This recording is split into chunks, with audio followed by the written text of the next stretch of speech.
राधा स्वामी। आज हमारे पाठी जी ने कबीर साहब का शब्द चुन लिया है और वो भी संसार के बारे में। संसार क्या है?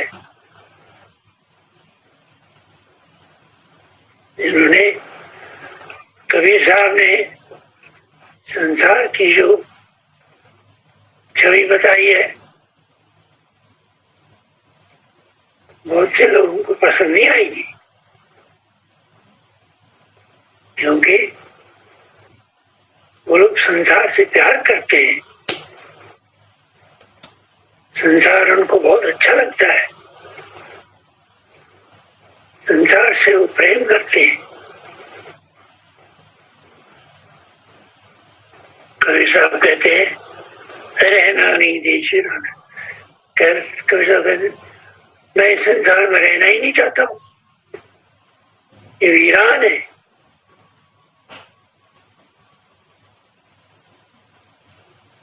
एक बार मैं फिर शब्द पढ़ता हूँ,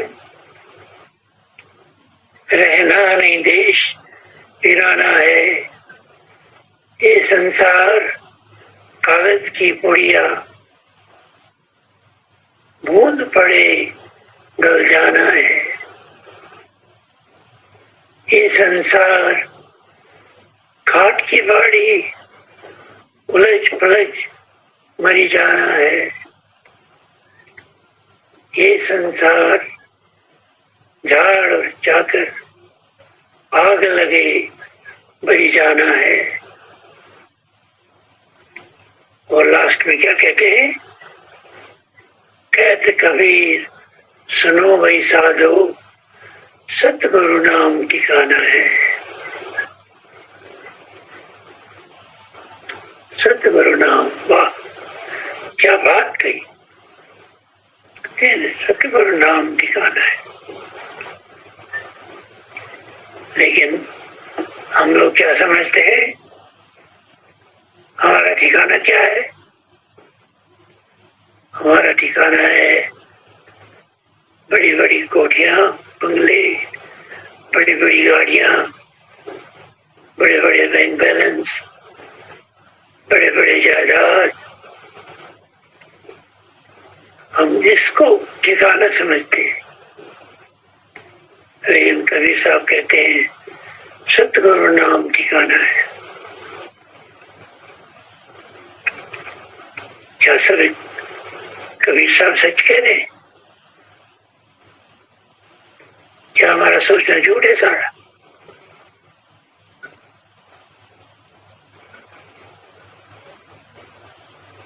कहते ये संसार कागज की पुड़िया, बूंद पड़े गल जाना है।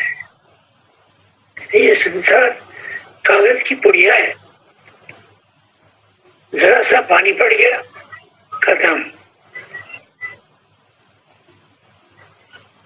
आपको याद होगा 2004 में जापान में एक सुनामी आई थी।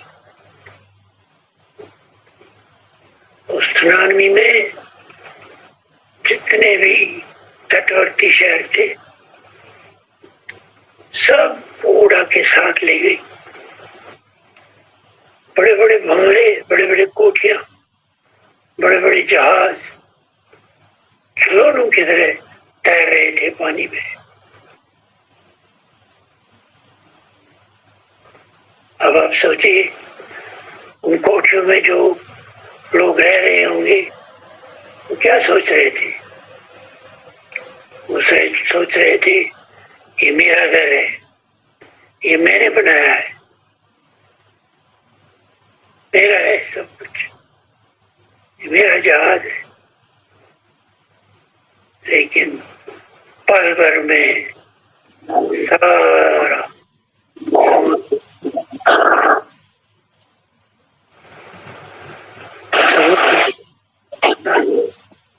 पल भर में।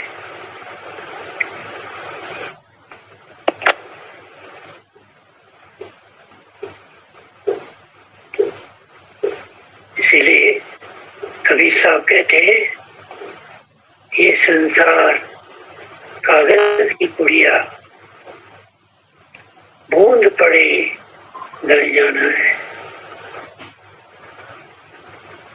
संसार में जो कुछ भी है,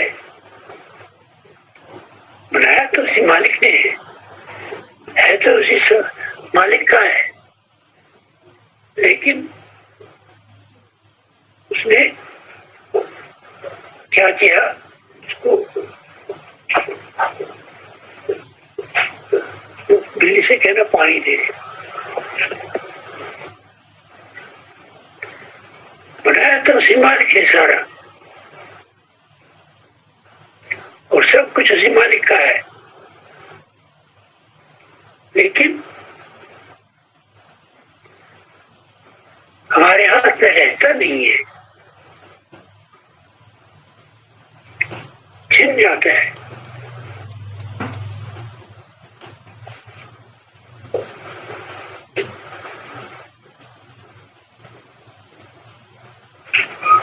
तो कहते हैं नाशवान है,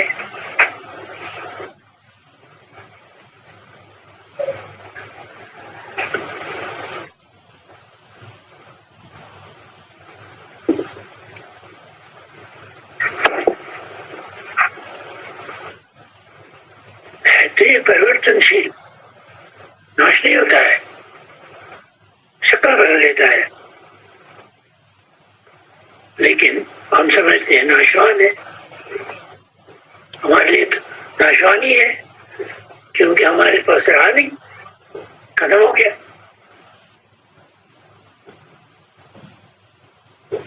संसार की हर एक चीज, ज्ञान क्या है? हम कहते हैं ज्ञान, ज्ञान क्या है? ज्ञान कोई लंबी चौड़ी बात नहीं है। बड़ी बड़ी किताबें पढ़ना, वेद पढ़ना, पुराण पढ़ना, उपनिषद पढ़ना, शास्त्र पढ़ना, ये ज्ञान नहीं है।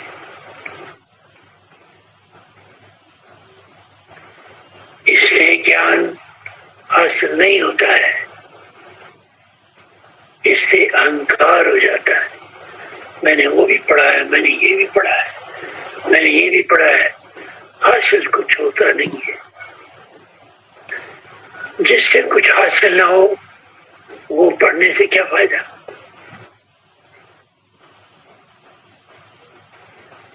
ज्ञान सिंपल सी बात है, सिंपल सी बात। इस संसार में सच क्या है और झूठ क्या है, बस ये ज्ञान है, इतना ही ज्ञान है।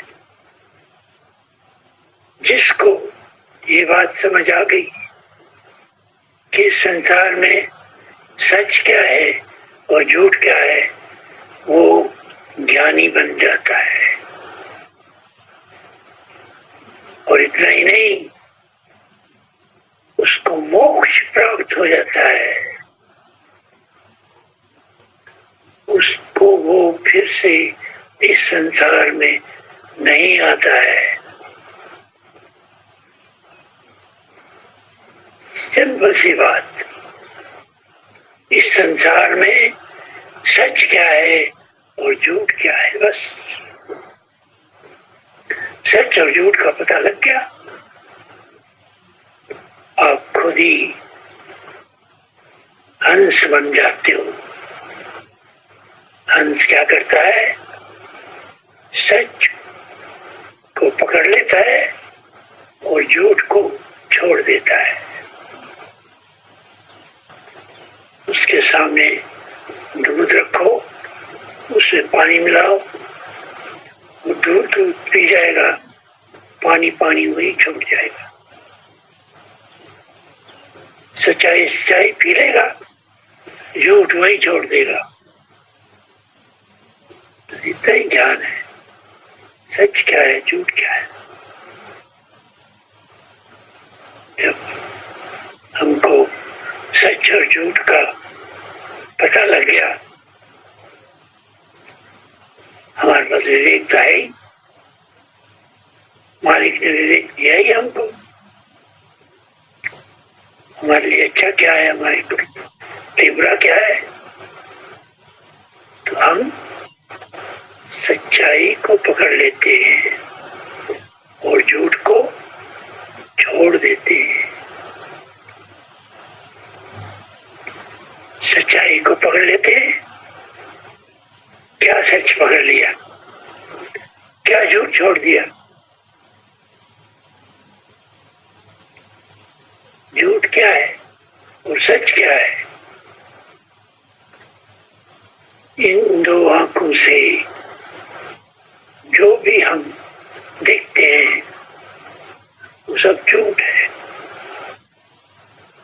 सब झूठ है, वो रहता नहीं है। इन दो आंखों से, इन आंखों को चर्म चश्म कहते हैं, चमड़े की आंखें। इन चमड़े की आंखों से हम जो भी देखते हैं वो सब झूठ है, वो हमारे साथ रहता नहीं है। जो हमारे साथ नहीं रहता है, जो हमारा साथ छोड़ देता है, वो हमारे लिए झूठी है। चाहे हमारे माँ बाप क्यों न हो, चाहे हमारे रिश्तेदार क्यों न हो, चाहे हमारी जायदाद धन दौलत क्यों न हो। मैं 4 साल का था जब मेरी माँ मेरे को छोड़ के गई। अब मैं उनको क्या समझूंगा?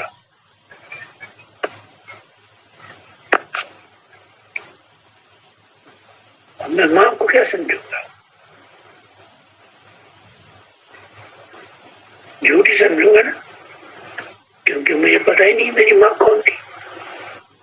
4 साल के बच्चे को क्या याद रहता है? तो मेरे लिए माँ झूठी है ना।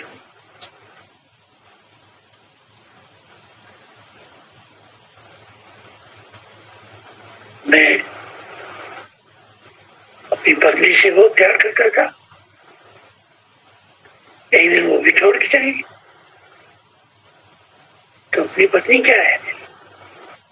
मेरे लिए वो भी झूठी है।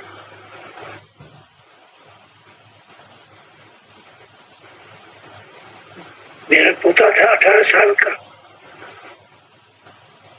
उससे भी मैं प्यार करता था,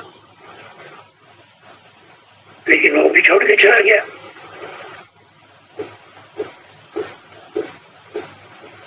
तो पोता क्या है? पोता भी झूठ है, पत्नी भी झूठ है, माँ भी झूठ है। मेरे छोटे बेटे की वाइफ बहुत अच्छी थी, बहुत प्यार करती थी मेरे से, बहुत इज्जत करती थी मेरी, बहुत सेवा करती थी मेरी। एक दिन छोड़ के चली गई।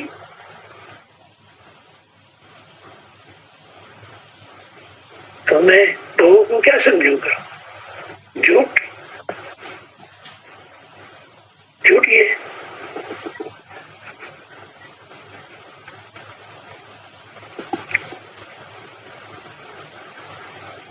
जो चीज हमारे साथ नहीं रहती है, हमारा साथ छोड़ देती है, वो हमारे लिए झूठी है।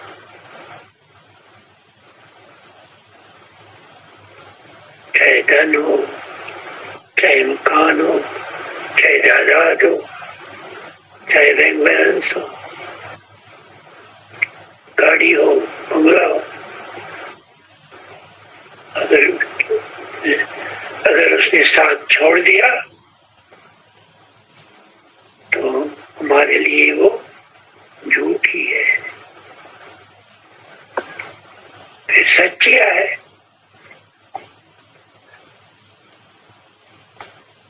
जो चीज हमारा साथ नहीं छोड़ देती है वो सच है। हमारा साथ कौन नहीं छोड़ता है? सिर्फ एक सतगुरु हमारा साथ नहीं छोड़ता है। अंत तक हमको साथ भी ले जाता है, हमको ठिकाने लगा देता है। वही एक सच है, वही एक सच है। तो ध्यान क्या है?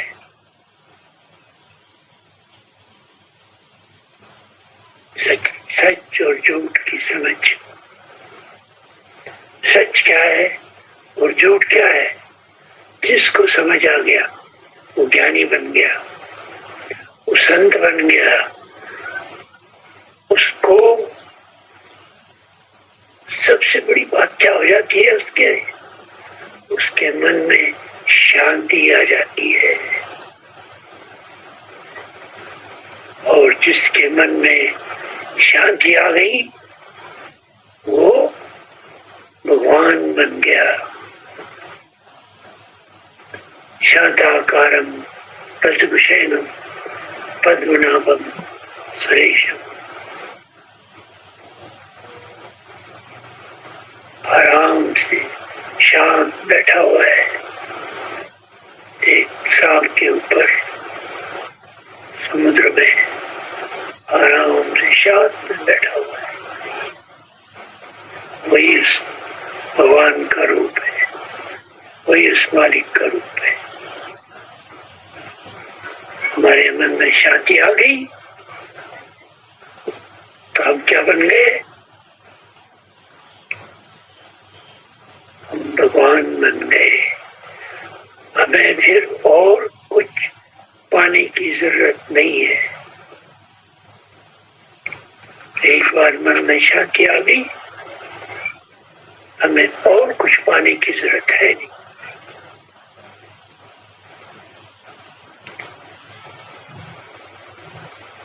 मन में शांति कब आ जाती है? मन में शांति कब आ जाती है? कैसे आती है? जब हमारी सारी इच्छाएं खत्म हो जाती है। सारी इच्छाएं खत्म हो जाती है। हमारे सारे विकार खत्म हो जाते हैं, हमारे सारे विचार खत्म हो जाते हैं।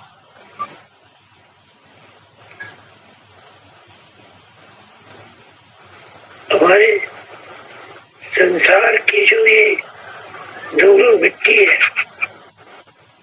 काम क्रोध लोभ मोह अहंकार ईर्ष्या राग द्वेष नफरत, ये सारा खत्म हो जाता है तो हमारे मन में शांति आ जाती है।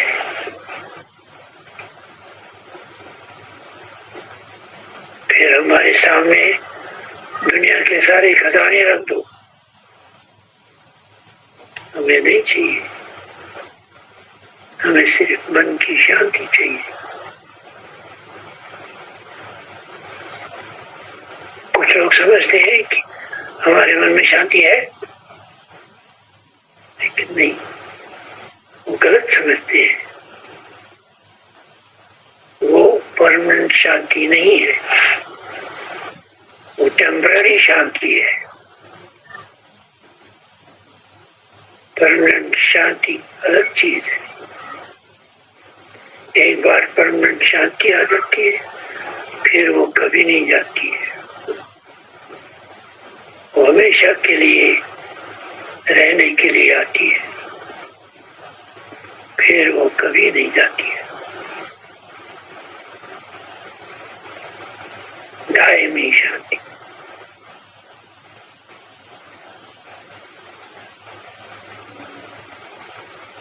हमारा लक्ष्य क्या है इस संसार में? इस संसार में हमारा लक्ष्य क्या है?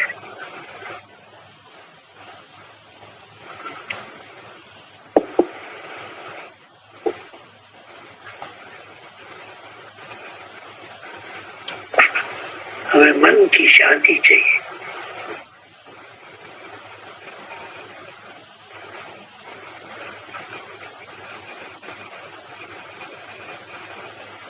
ये मन की शांति हमारा विरासती हक है,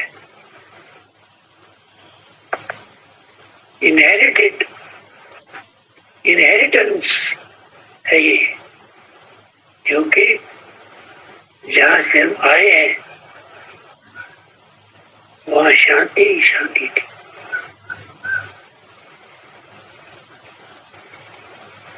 और हम कहां से आए?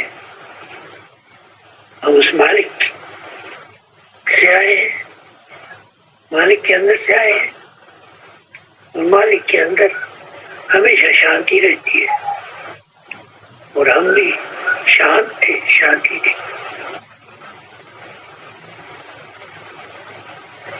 इस संसार में आके हम अशांत हो गए। अशांत कब हो गए हम? जब हम इस संसार में आ गए। इस संसार की चमक दमक देख के हम भूल गए हम कहां से आए।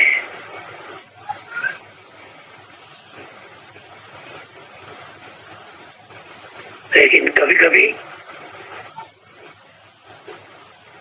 याद आ जाती है हमको। जब हम बहुत परेशान हो जाते हैं तो हम कहते हैं हम शांति से रहना, जरा भाई मुझे शांति से रहने दो, कहते हैं ना। जब परेशान हो जाते हैं उस टाइम शांति ढूंढते हैं।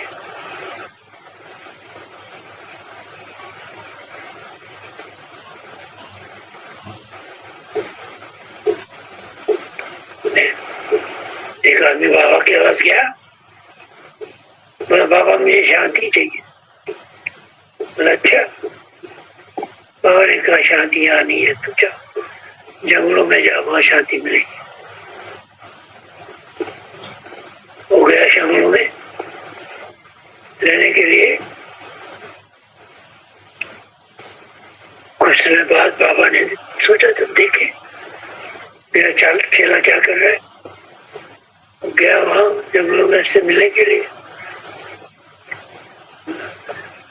बाबा देखा वहां एक जगह भैंस बंधी हुई है, गाय भी बंधी हुई है, भेड़ भी बंधे हुए हैं, मुर्गे भी है, 2-3 बच्चे भी खेल रहे हैं। चेला आ गया, बाबा जी प्रणाम, बाबा जी प्रणाम। बाबा ने कहा मिल गई शांति? हाँ बाबा मिल गई। अंदर बैठिए, बुलाओ। अभी बुलाता हूँ। वो शांति नहीं चाहिए, वो शांति नहीं चाहिए। हमें अपने मन की शांति चाहिए, और वो भी कहा अपने घर में बैठ के, अपने घर में बैठ के। और हमारी शांति का इम्तिहान क्या है? हमारी शांति का इम्तिहान है गृहस्थ आश्रम। सबसे उत्तम गृहस्थ आश्रम। अगर गृहस्थ आश्रम में रह के हमारा मन शांत रहता है, हम पास हो गए, हम पास हो गए। लेकिन आप सोचेंगे गृहस्थ में रह के हम कैसे शांत रह सकते हैं? गृहस्थ में हजारों समस्याएं होती है, रोज नई नई समस्या खड़ी हो जाती है। कैसे शांत रहेंगे?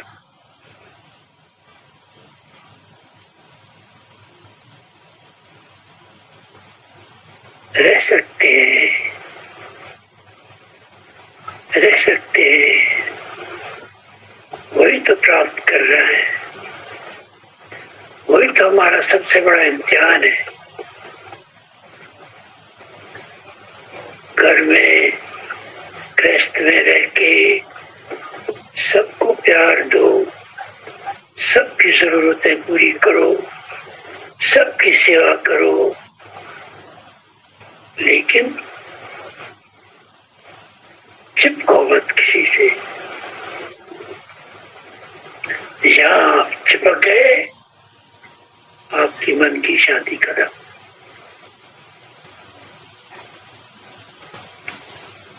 निर्लीप रहो, मुर्गाबी की तरह, मुर्गाबी की तरह पानी में रहो।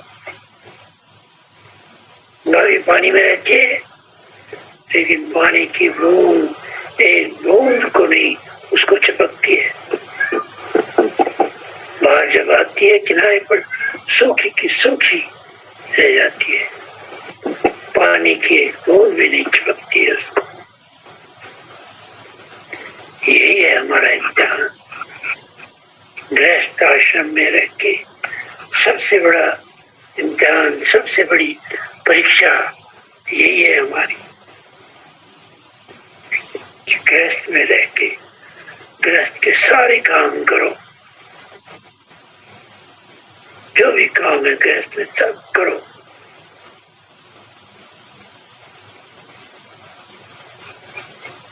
लेकिन ये समझ के कि ये मेरा काम नहीं है, ये उस मालिक का काम है, उस मालिक ने मुझे ये काम दिया है करने के लिए, ये मालिक का काम है और मैं मालिक का काम कर रहा हूं। मुझे इसमें कोई लगाव नहीं है, मुझे अपनी सिर्फ अपनी ड्यूटी अदा करनी है। तभी आपका मन शांत रहेगा। जब आप समझोगे कि ये सारा कुछ मालिक का है, ये बच्चे मालिक के हैं, मुझे मालिक ने दिए हैं पालने के लिए, ये घर मालिक का है, मालिक ने दिया है मुझे रहने के लिए, ये कपड़े मालिक के हैं, ये मालिक ने दिए मुझे पहनने के लिए, ये भोजन मालिक का है, मालिक ने दिया मुझे खाने के लिए। ये सोच समझ के, ऐसी समझ मन में लाके गृहस्थ में रहो। देख लो आपके मन में शांति आ जाएगी।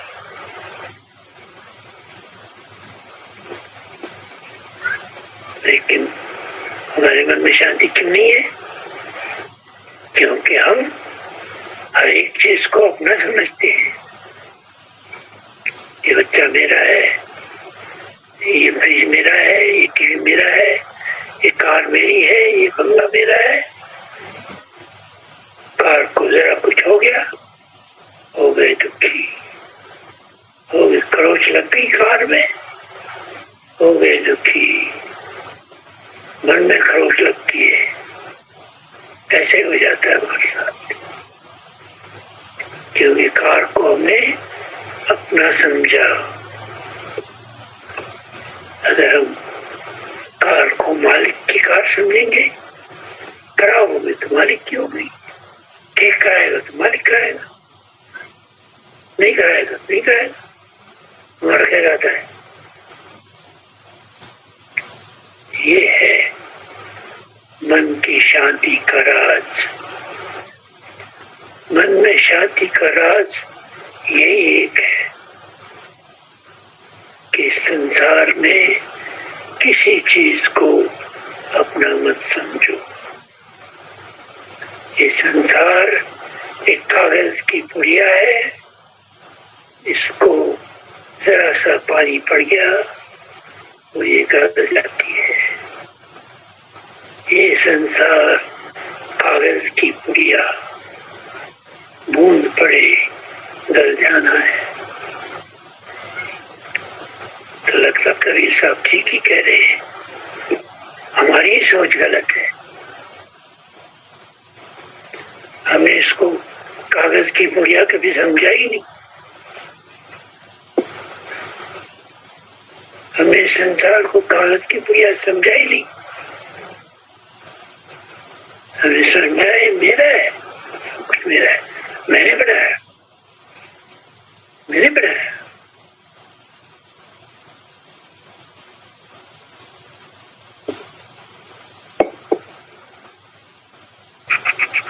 मैंने बनाया, ये मेरा बेटा है, ये मेरा मकान है।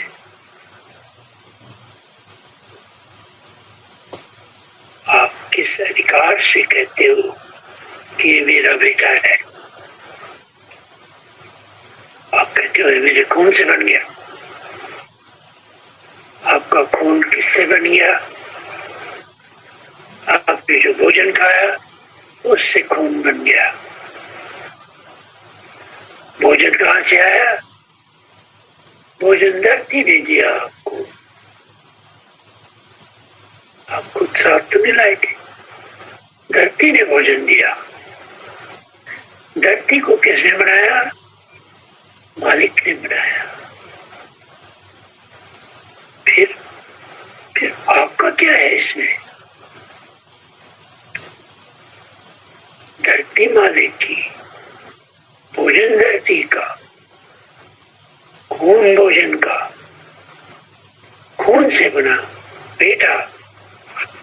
फिर वो बेटा किसका है? आपका है कि मालिक का है? यही गलत सोच हमारे अंदर जो है, यही हमारे दुखों का कारण है, यही दुखों का कारण है। बेटा मालिक का है।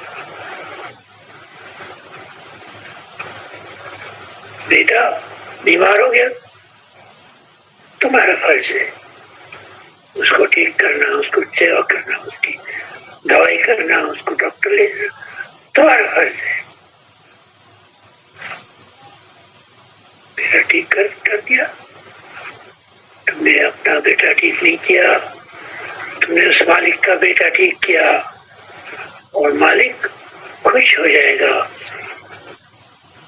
मालिक कहेगा तूने मेरे बेटे को ठीक किया, बहुत अच्छा किया। लेकिन अगर तुम कहोगे कि मेरा बेटा है, मालिक का कहीं नाम ही नहीं इसमें, तो तुम दुखी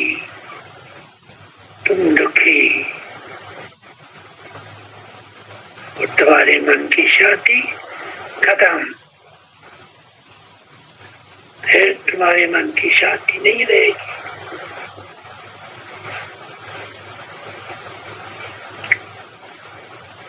फिर तुम भगवान के पास जाओगे शिकायत करने के लिए, हे भगवान तूने मेरे साथ क्या किया? भगवान कहेगा मैंने क्या किया तुम्हारे साथ? वो मेरा बेटा था, तूने अंतर समझा, गलती तो आगे क्या कहते हैं कबीर साहब, ये संसार झाड़ और जाकर आग लगे मरी जाना है। कहते ये संसार ये घास फूस है, ये संसार जरा सी आग लग गई, चिंगारी लग गई, खत्म।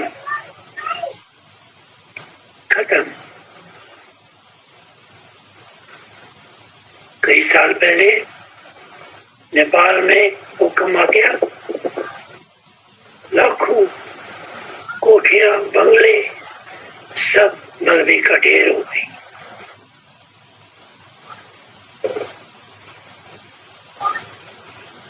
लोग बैठे थे कोठियों में,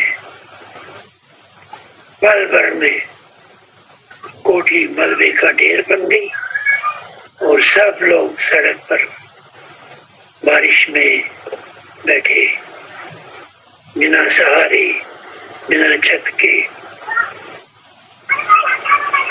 कहाँ गया वो मकान?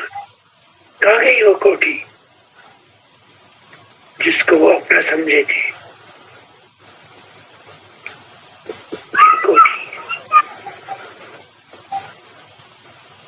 हमारे करीबन 100 साल पहले की बात है, मैं तो पैदा नहीं हुआ था उस टाइम।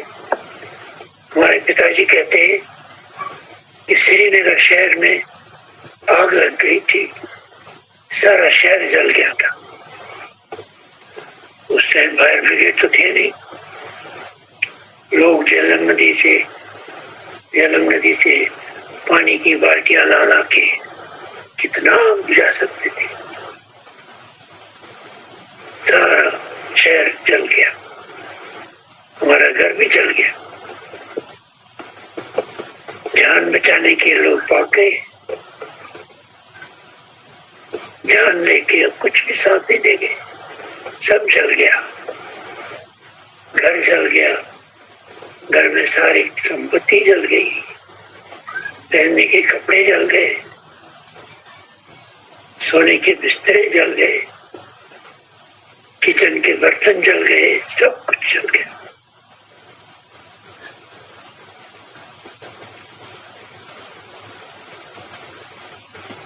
कितना मेहनत करके चिड़िया ने तिनका इकट्ठा करके घोंसला बनाया था, और एक आग की चिंगारी ने सारा खत्म कर दिया था। यही है संसार। कबीर साहब कहते हैं यही संसार है, क्या इसी पर हम भरोसा करें?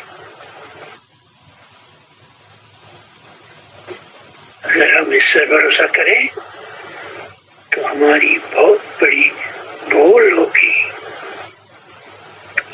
इस पर भरोसा नहीं करना कभी इस संसार पर भरोसा नहीं करना, किसी पर भी, कुछ भी।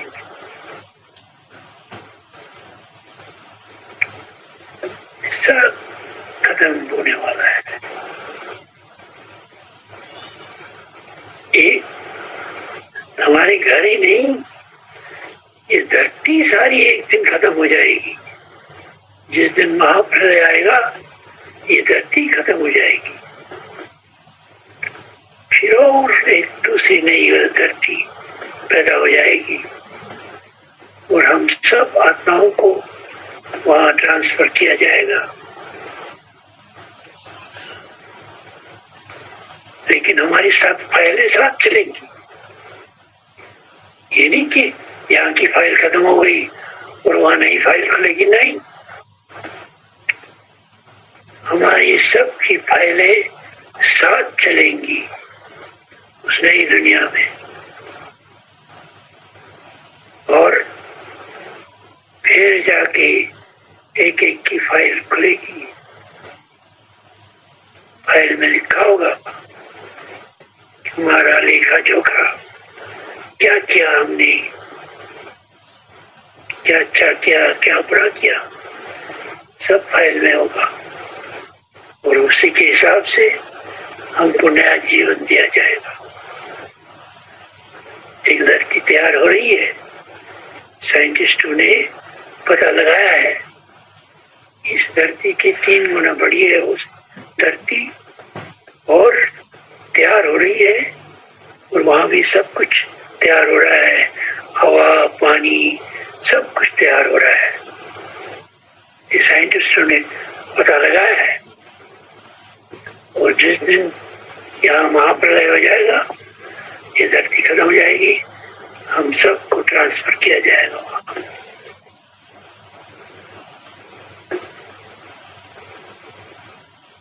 तो हम ट्रांसफर का क्यों इंतजार करें? हमारे पास ऑप्शन है, हमारे पास ऑप्शन है। हम अपने मालिक के पास अपने घर वापस चलेंगे।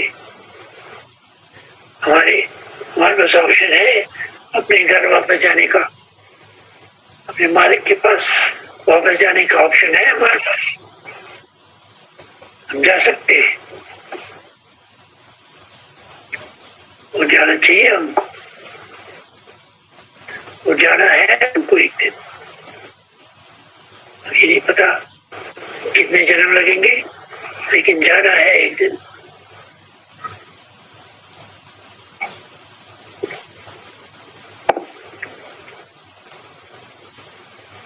तो जब हमारे पास ऑप्शन है अपने घर वापस जाने का,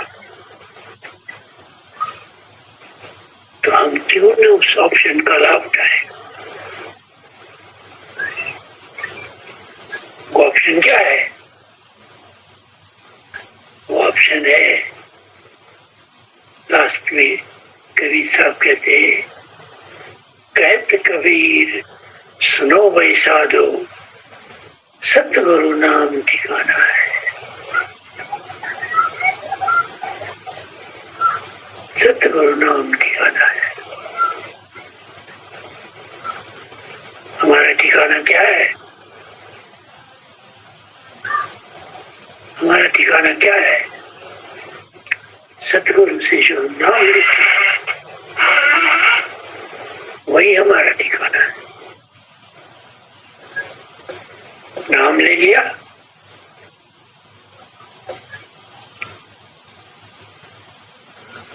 नामदान अलग है और नाम अलग है। दोनों चीजों को मिक्स नहीं करना। नामदान एडमिशन है, जो गुरु तुमको एडमिशन देता है in the school of spiritualism, वो नामदान है। नाम क्या है? नाम है फाइनल एग्जामिनेशन। फाइनल एग्जामिनेशन, संत मत की आखिरी पौड़ी। वो आखिरी पौड़ी का नाम क्या है? राधा स्वामी। राधा स्वामी है वो आखिरी पौड़ी, जो जिसको नाम कहते हैं। वो नाम हमको सतगुरु से लेना है, जबरदस्ती लेना है, अधिकार से लेना है, छीन के लेना है। और वही हमारा असली ठिकाना है। कहत कबीर सुनो भाई साधु, सतगुरु नाम ठिकाना है।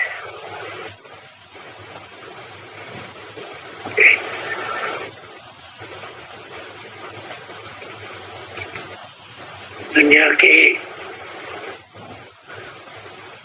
जितने भी जीव है, सब जिनको गुरु नहीं मिला उनको छोड़ के सब अज्ञान में। वो क्या समझते हैं ठिकाने को? वो समझते हैं हमारा ठिकाना है कोठी बंगला बनाना, बड़ी बड़ी कार लेना, बैंक बैलेंस लेना, बड़े बड़े बैंक बैलेंस लेना, जायदाद लेना। ये हमारा ठिकाना है।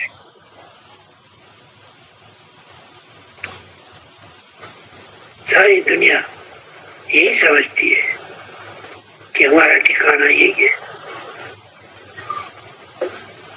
अज्ञान में है ना, अज्ञान। तुलसीदास कहते हैं इस संसार को, इस संसार महामोहतम की अज्ञान के अंधकार का भंडार है ये संसार। और इस अज्ञान के अंधकार में क्या समझते हैं हम? हमारा ठिकाना क्या है? कोठी बंगला, बात कराने, बैंक बैलेंस, बड़ी बड़ी गाड़ियां, बड़े बड़े महल, ये है हमारा ठिकाना। लेकिन कबीर साहब जब आते हैं वो कहते हैं ये सारा कागज की पुड़िया है। कबीर साहब कहते हैं ये सारा कागज की पुड़िया है। जरा सी बूंद पड़ गई, पानी पड़ गया, खत्म। ये बंगले, ये महल, ये गाड़ियां, ये बैंक बैलेंस, जायदाद, ये सारा कागज की पुड़िया है। जरा सा पानी पड़ गया, बूंद पड़ी, डल जाना है, खत्म। तो हम क्यों इन पे भरोसा करें?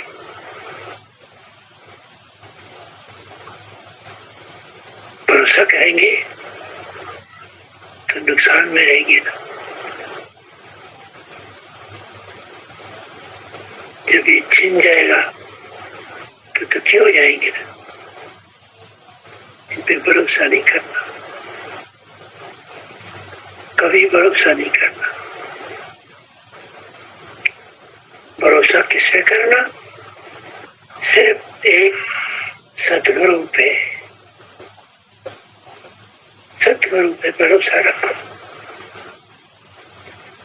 वही हमारा ठिकाना है। वही हमको अपने ठिकाने पे लगा देगा। वही हमको अपनी नाव में बिठा के हमें अपने घाट पे उतार लेगा। हमारा घाट कौन सा है? हमारा घाट सिर्फ सतगुरु ही जानता है हमारा घाट।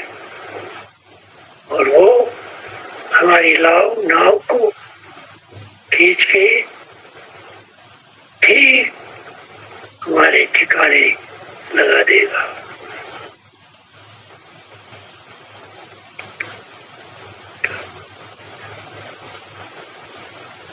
तो सतगुरु क्या है फिर? सतगुरु क्या है फिर? दुर्लभ रतन यही है। अगर संसार में कोई दुर्लभ चीज है वो है सतगुरु। क्यों है दुर्लभ? क्योंकि सतगुरु ही हमारी नाव को ठिकाने लगा सकता है और कोई नहीं लगा सकता।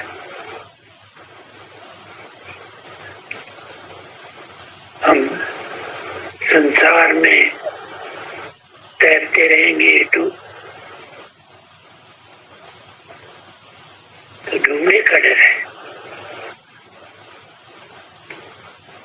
संसार में तैरते रहेंगे तो डूबने का डर है। लेकिन सतगुरु की नाव में बैठ के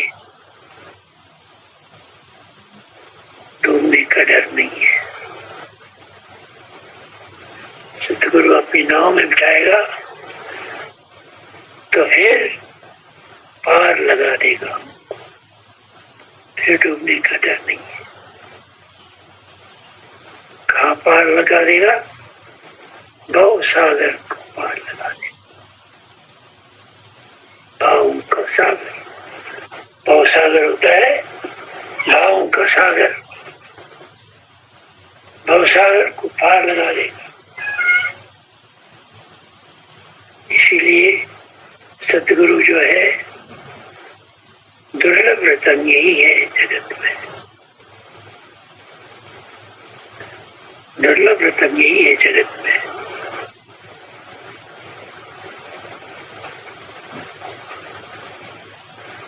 भगवान कृष्ण कहते हैं गीता में अर्जुन से कि तुमको ये जन्म जो मिला है, मनुष्य जन्म इसलिए मिला है कि तुम मेरे पास आ सको। मनुष्य जन्म में ही हम भगवान के पास जा सकते हैं, भगवान को प्राप्त कर सकते हैं। मनुष्य जन्म में ही, और किसी से जन्म में नहीं। न पशु जन्म में, न पक्षी जन्म में, न वृक्ष जन्म में। सिर्फ मनुष्य जन्म ही एक श्रेष्ठ जन्म माना जाता है। सर्वश्रेष्ठ जन्म मनुष्य जन्म है। लेकिन हमारी बदकिस्मती ये है कि हम इस मनुष्य जन्म को कोड़ियों के भाव बेच देते हैं। कोड़ियों के भाव समझते नहीं है, मनुष्य जन्म को बर्बाद कर देते हैं। कबीर साहब कहते हैं, बचन बिन बावरे तूने हीरा सा जन्म गवाया। तुमने भगवान को याद नहीं किया, तुम भगवान के पास नहीं जा पाए, इसलिए तूने ये हीरा सा जन्म बर्बाद कर दिया। हम अज्ञान में है। अज्ञान में हम समझते हैं कि हमें ये जन्म मिला है संसार की चीजें प्राप्त करने के लिए।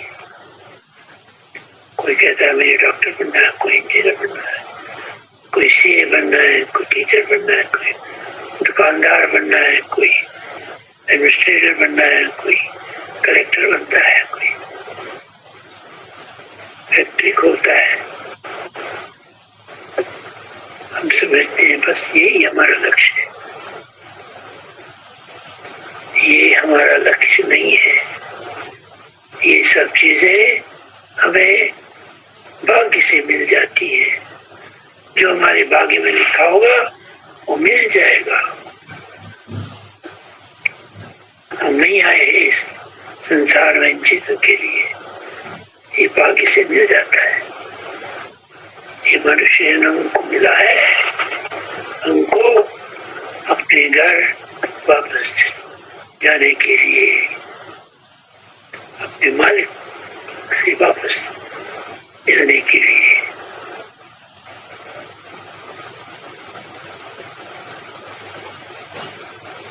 भजन बिन बावरे तूने हीरा सा जन्म गवाया। राधा स्वामी।